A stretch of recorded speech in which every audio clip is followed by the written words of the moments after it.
अहो तो राहू द्या, हा खा, गरम आहे. ऐका.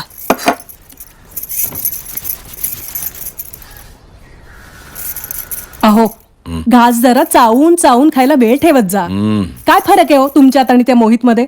बाप आणि पोरगा एका माळेचे मणी. फालतू बडबडत जाऊ नकोस.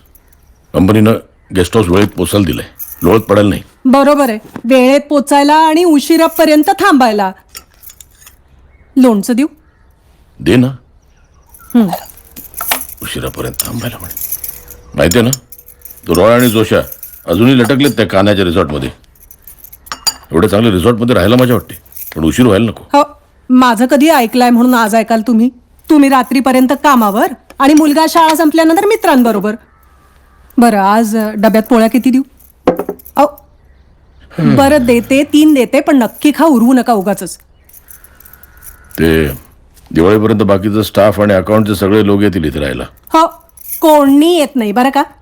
तुमचा तो रॉय आणि जोशा आपली विदर्भातली घरदारं सोडून इथं कशाला येतील? तुम्हीच गेला असाल स्वतःहून. सर, आपलं ते नवीन रिसॉर्ट सुरू होत आहे ना सर, मी तिथं जायला तयार आहे.